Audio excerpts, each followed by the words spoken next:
उत्तर प्रदेश में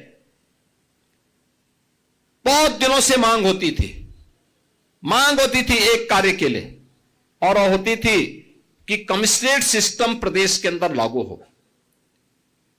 यानी दशकों से मांग थी, 50 साल पुरानी ये मांग थी। 1970 में पहली बार ये मांग उठी थी, नहीं लागू हो पाई, और हम लोगों ने 2020 में इस प्रक्रिया को आगे बढ़ाया। अब तक 7 जिले ऐसे हैं जहां पुलिस कमिश्नरेट सिस्टम हम लागू कर चुके हैं।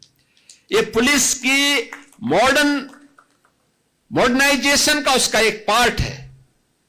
सेफ सिटी के लिए 2016 में माननीय उच्चतम न्यायालय ने इसके बारे में देश के सभी राज्यों को आदेशित किया था, लेकिन इस पे अनिर्णय का शिकार बना हुआ था पूरी मशीनरी।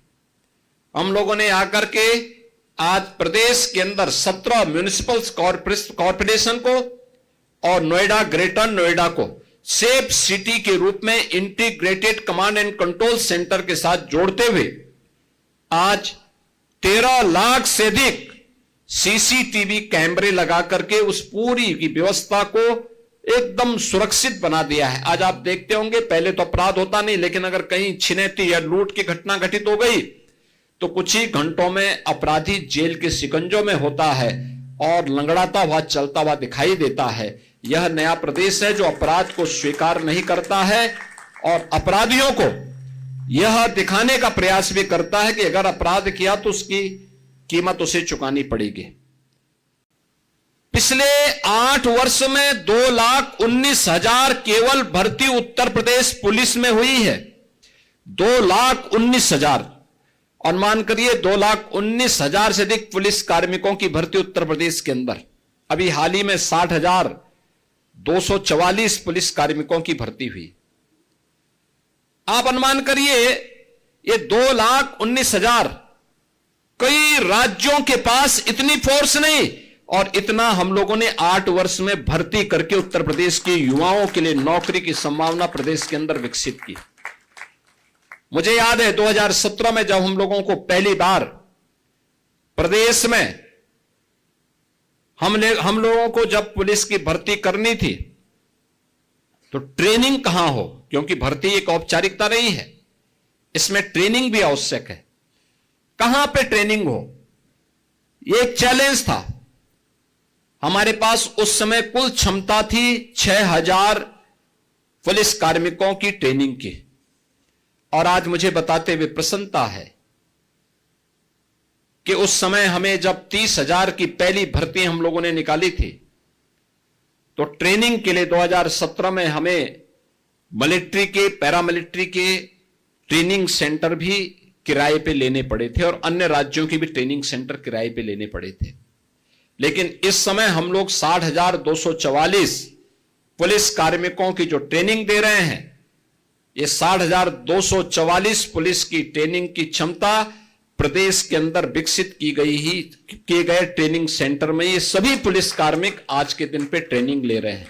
यानी ये हमारी क्षमता का विस्तार है कि जिस राज्य में 6,000 पुलिस कार्मिकों को ट्रेनिंग नहीं मिल पा रही थी, आज वहां पे 60,000, यानी हमने 8 वर्ष में इसकी क्षमता को 10 गुने से अधिक बढ़ा करके एक आधुनिक पुलिस के रूप में भी पुलिस के अंदर जो सुविधाएं उपलब्ध होनी चाहिए, केवल कार्य नहीं बल्कि उसके अनुरूप उनकी सुविधा हो। आज भी आप किसी सिटी में जाएंगे, किसी जनपद में जाएंगे, जो सबसे ऊंची बिल्डिंग होगी वह पुलिस के बैरक होंगे, पुलिस कार्मिकों की अवस्थापना सुविधा से जुड़ी हुई होंगी।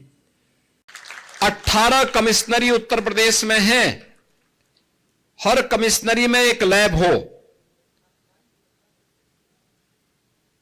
उसके लिए हम लोगों ने 6 अन्य स्वीकृत करके वे आज निर्माणाधीन हैं। यानी 18 ये सभी लैब बन जाएंगे तो 18 लैब्स हमारे पास प्रदेश में होंगी, और वह लैब भी केवल सामान्य नहीं, जिनमें हर प्रकार के फॉरेंसिक साइंस से जुड़े हुए उस पहलू की जांच की जा सकती है जिससे अपराधी के खिलाफ एक ठोस साक्ष्य समय पे हम न्यायालय में प्रस्तुत करके उसे दंडित करवा सके।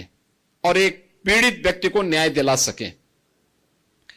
इस अवधारणा पर आधारित यह व्यवस्था प्रदेश में लागू की गई और इसके लिए हर एक जनपद में व्यवस्था की गई कि वहां पे मोबाइल फॉरेंसिक लैब भी दिए जाएं। 75 जनपद हैं प्रदेश में, हर जनपद में हमने 2-2 वैन इस रूप में उपलब्ध करवाए हैं जो साक्ष्य कलेक्ट कर सकें। अब ऐसा नहीं कि कोई व्यक्ति अपराध करेगा, पीड़ित भटक रहा है, वर्षों से वह तड़प रहा है, अपराधी मौज मस्ती कर रहा है क्योंकि उसके खिलाफ साक्ष्य नहीं है और इसलिए वह बच निकलता है, लेकिन अब बचेगा नहीं क्योंकि अपराध होने के कुछ ही घंटे के अंदर उसके खिलाफ पुख्ता साक्ष्य होगा और साक्ष्य के साथ साथ लैब भी होगी जहां पे एक्सपर्ट बता देगा कि हां यह इस व्यक्ति से मिलता जुलता है और इस व्यक्ति ने यह अपराध कारित किया है।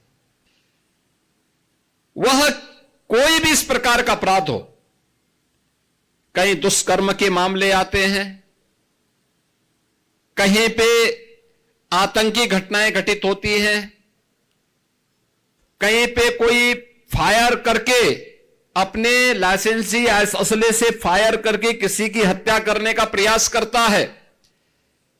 बैलिस्टिक जांच करने में बहुत समय लगता था, अब ऐसा नहीं हो पाएगा और डीएनए जांच की सुविधा भी अब गोरखपुर की इस लैब में उपलब्ध करवा दिया गया है।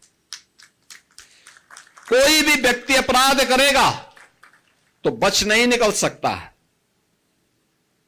और इन सबको जोड़ने के लिए उत्तर प्रदेश के युवाओं को इसके माध्यम से अधिक रोजगार प्राप्त हो सके, हम लोगों ने प्रदेश में लखनऊ में यूपी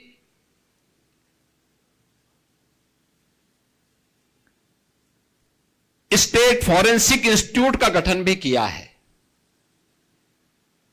उसमें हमने अलग अलग पाठ्यक्रम भी तैयार किए हैं, सर्टिफिकेट कोर्स। ये जितने भी कलेक्टर होंगे यानी जितने भी कलेक्शन करने वाले तकनीशियन होंगे, उन तकनीकी कर्मचारियों के लिए सर्टिफिकेट लैब में जो लोग इसका मिलान करेंगे उसके लिए डिप्लोमाधारी और उस पर अपनी राय देने वाले उसके एक्सपर्ट डिग्रीधारी और उनके अनुभव भी इसमें काम आएंगे।